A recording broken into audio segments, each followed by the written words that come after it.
I think Jonathan Taylor's got a hell of a chance to be really, really good this year and put together another outstanding season. A few years ago, 1,800 plus yards. Can he do that again? I think it all depends upon health, and it all depends upon how often he's used. Now you got guys. You got Herbert, you got Giddens, you got guys in that offensive backfield that can really do some damage. Jonathan Taylor, chief among them. We'll see how many carries he gets. If he gets enough carries, I think he could put together another 1,800 plus yard season. I think it's time every year. You just got to come in and work. You just got to come in and work, and you got to execute on Sundays. I mean, football is a simple game. Of course, easier said than done. That's the hard part, is going out there and beating the man across from you. But we got to go out there and execute on Sundays. You know, you got to show results, like you said. You got to show results. You got to get wins. You got to stack them. JT, again, no playoffs in 4 years, but you can go back and look at this play, or this play in each year. Just one or two plays. Is that what you're talking about, the details? And you're not that far away, I guess, as a team. Definitely, but those are the plays. Those are the things that put those other teams over the edge. So can you lock in? Can you play a full 60 minutes? Can you play each and every single play with a level of focus, a level of intensity, but a level of execution as well? They talk a fine line. It is a fine line. It's a very fine line. JT, what drives you at this point in your career? Definitely just being the best. I think that's what drives everybody. Everybody wants to win. Everyone wants to be the best. And when you go out there each and every single day, I mean, you're not only trying to just prove it to your teammates, your coaches, but you're proving it to yourself. You're like, listen, I put the work in the offseason. I'm going to continue to put the work in every single day in order to become one of the best, in order to help the team. It's a small part. You know, everyone plays a small part in the overall goal of winning. Talked to Coach Smith in the spring, and he said you were trying to be really intentional about improving in pass protection and just getting all those details and everything. How far do you think you've come, and how much room do you want to make up there? Oh, I think I've come a long way, especially just coming in from college, but you continue to work every single day. JT, so much is on the quarterbacks and the attention, but they want to run the ball here, and that's what you do. Do you feel that, not pressure, but responsibility to sort of carry the load along with the rest of the guys in the room?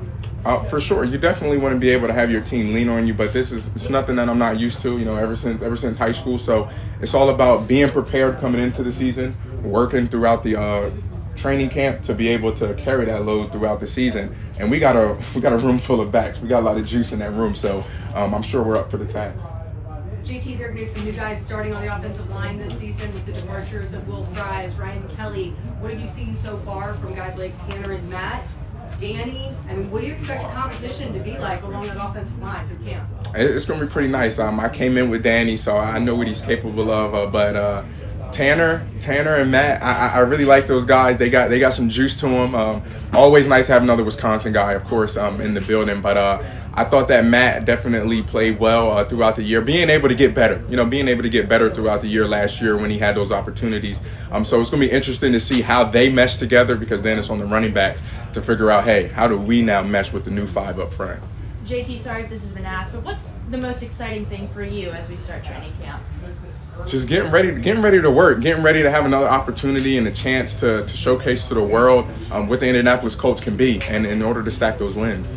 Is the question marks around the quarterback situation, does that affect you running backs at all? It always does, because we need to make sure that whoever is back there with us, we need to make sure that we mesh with them. We need to make sure whatever we're doing is making their job as easy as possible. However that looks, whatever we can do to make their job as easy as possible, that's what we're there for. How is that progressing with you guys? Pitt was talking about, it's difficult. Not every team is installing two potential starting quarterbacks. So how do you guys navigate that? Number one, I think it's just paying attention to the details of what each quarterback likes on different schemes. Some quarterbacks, like you, hey, stay in a little bit, just make sure everything is secure. Some coaches, some players, quarterback are also like, hey, listen, I need you to get out. I need you to be in your spot.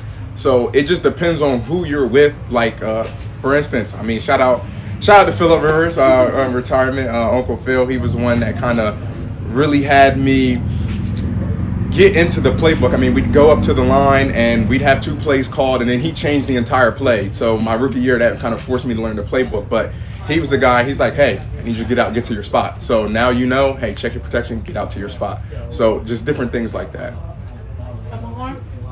What was the biggest influence that Phillip had on you last season that you said, especially being that was so late in your career? Number one definitely would have to be, like I said, just knowing the entire playbook. I mean, I guess, speaking now, I was a rookie, but just making sure that I knew everything that could possibly happen on a play. Like I said, we have 2 play called, but also, hey, if they give us this look, we may change the whole entire thing. So he was the one that really taught me how to focus in on every single play and the intricacies in every play. Not just learn the play, but say, hey, these are all the different checks that we could have within one play. There's Jonathan Taylor, and so a lot of times, sometimes you get something from Jonathan Taylor that is really worth listening to and really worth hearing, and I think we did today. I think he knows what he wants. He is not expansive. And so when he's not expansive in words, I think he wants to be expansive in deeds, and I think that's kind of where he is. Practice starts tomorrow, first workout 10 a.m. tomorrow. We'll be here. You should be here too. A lot of workouts here at Grand Park, and you kind of get if you watch it the right way, you get a chance to see exactly what this team is going to be and what the potential for this team is. Come on out to Grand Park and see tomorrow.